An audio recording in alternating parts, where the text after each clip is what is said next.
चंद्रशेखर, श्री चंद्रशेखर आजाद। धन्यवाद सभापति जी।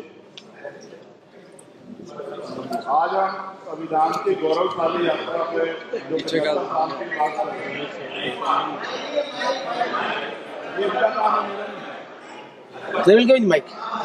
धन्यवाद सभापति जी। आगे सर, आगे आगे। आज हम संविधान की गौरवशाली यात्रा पे बात करने के लिए चर्चा कर रहे हैं। कल से ये चर्चा चल रही है सर। मैंने बहुत सारे दोनों पक्ष के और जितने भी हमारे मेंबर है सुना सर, उनको बड़े बड़े नेता हैं सर। इसके भाग 1 में लिखा हुआ है India that is Bharat, Hindustan नहीं लिखा हुआ है सर। लेकिन सारे नेता संविधान पे चर्चा कर रहे हैं लेकिन हिंदुस्तान ही कहेंगे, भारत कहने की हिम्मत नहीं जुटा पा रहे। ये बड़ा सवाल है सर कि क्या संविधान के हिसाब से बात रखी जा रही है। मैं धन्यवाद दूंगा फूले साहब, बाबा साहब अम्बेडकर को और मेरे नेता मान्यवर साहब श्री काशीराम को। 25 नवंबर 1949 को संविधान को सौंपते हुए डॉक्टर बाबा साहब अम्बेडकर ने कहा था कि 26 जनवरी 1950 को हम विरोधाभास भरे जीवन में प्रवेश करने जा रहे हैं। राजनीतिक जीवन में तो हमारे पास समानता होगी, लेकिन सामाजिक और आर्थिक जीवन में असमानता होगी। क्या ये चुनौती आज 73 साल बाद दूर हुई है? भारत ने 26 जनवरी 1950 को संविधान लागू होने के साथ खुद को एक संप्रभु लोकतांत्रिक और गणतांत्रिक राज्य होने का ऐलान किया। लेकिन सर उस समय संविधान की स्थिति ये थी कि जैसे गांव का कोई आदमी, मैं 50 की बात कर रहा हूं, वो 50 साल पहले शहर में आ जाता और बड़े लोगों की महफिल में चला जाता, उस जहां वो खाना खा रहे हो, और वो टेबल पे नैपकिन को खा के जो है ये कहता कि ये तो फीका, क्योंकि वो जानता नहीं था, वो समझता नहीं था संविधान कोई संविधान है क्या। संविधान उसके लिए महज दस्तावेज था। ये जिम्मेदारी थी राजनीतिक दलों पे कि वो संविधान को व्यवहार में लेके आते। और इसके इतने सारे आर्टिकल हैं, अगर इनको व्यवहार में लाया जाता तो मुझे लगता कि आज देश बहुत बदल गया होता। बाबा साहब ने कहा था कि लोकतंत्र भारतीय भूमि का केवल ऊपरी पोशाक है, उनके अनुसार यहाँ की संस्कृति अनिवार्य तौर पर लोकतांत्रिक है। भारत जैसे गरीब और गैर बराबरी वाले देश में संविधान के जरिए छुआछूत खत्म करना, वंचितों के लिए सकारात्मक उपाय करना, सभी वयस्कों के लिए मतदान का अधिकार देना और सबके लिए सम्मान अधिकार तय करना, ये बहुत बड़ी उपलब्धि थी सर।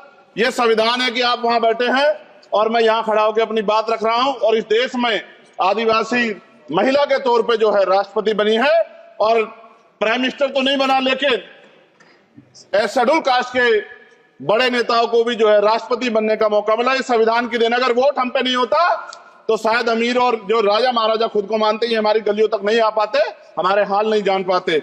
आजादी का मतलब सर सिर्फ अधिकार पाना भर नहीं है, इसके लिए हमारे संविधान में सरकार और नागरिकों के अधिकारों के शासन के कर्तव्यों का विस्तार से उल्लेख किया गया है। बाबा साहब ने संविधान सभा में दिए गए भाषण में कहा था कि स्वतंत्रता आनंद का विषय है, पर अब हमें अपनी जिम्मेदारियों पर भी ध्यान देना होगा। संविधान ने सुनिश्चित किया कि रानी के पेट से राजा जन्म नहीं लेगा, वोट से नेता तैयार होगा। आर्थिक बराबरी के लिए सरकार क्या कर रही है? गरीब और गरीब हो रहा है, अमीर और अमीर हो रहा है। सुबह उठते कहीं बम की धमकी मिलती, कहीं दंगे की। ये अमृत काल है सर या धमकी काल है? कितना बढ़ रहा है आर्टिकल 15 सर। भारत में आज भी घोड़ी चढ़ने बैठने होती है। प्लीज सर क्या दलितों को यहाँ भी बोलने सर, अगर सबको 4 मिनट दे दो मुझे दे दो। सर ये भेदभाव नहीं चलेगा दलितों के साथ। Time is 4 minute, don't waste. भाई सर आप चेक करो, अगर सबको 4 मिनट दिए तो आप मना करो, मैं बंद कर देता हूँ इसको। क्या दलितों को सबसे आखिरी में नंबर मिलेगा और बोलने का मौका मिलेगा? क्या मजाक कर रहे हैं सर आप? No, ये all independent people are having only 4 minutes. You take sir independent में अपनी पार्टी का मेंबर हूँ सर, और जीत के आया हूँ सर, किसी के दया में नहीं आया। Take 1 minute and finish. Sir कल भी बोले सर एक दलीय पार्टी के लोग, आप मौका दो सर। मूछे रखने पर हत्या होती है, महिलाओं पे, छोटे मासूम बच्चों पर रेप हिंसा होती है। एनसीआरबी का डाटा देकर डर लगेगा। यही 1 किलोमीटर में संविधान को जला गया, और महाराष्ट्र के परभनी में अभी भी संविधान को नष्ट किया गया, उसकी कॉपी को। आर्टिकल 25-26 में संविधान में सभी को धार्मिक आजादी। कहाँ है दलितों की, मुसलमानों की, जैनों की, बौद्धों की, ईसाइयों की? छत्तीसगढ़ में सतनामी समाज को संविधान की अपनी धार्मिक आजादी के आधार पर जो है उनको अपमानित करके जेल में बंद कर दिया। संभल, अजमेर, अयोध्या सब इसका उदाहरण है।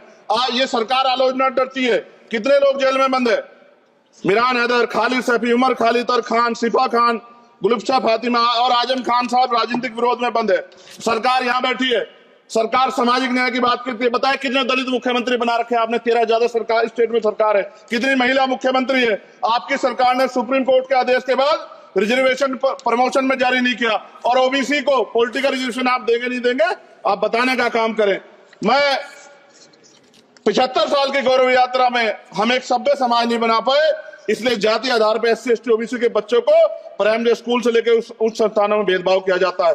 सरकार निरंकुश हो गई, कोई बुलडोजर से कार्रवाई करता है। कल मंत्री जी ने कहा हमने राष्ट्रीय पिछड़ा वर्ग आयोग बनाया, 69 शिक्षक भर्ती में उसकी सिफारिशों को नहीं माना। EWS के जरिए आपने संविधान पे आरक्षण के प्रावधान पे हमला किया। 1 मिनट में खत्म कर रहा हूं सर।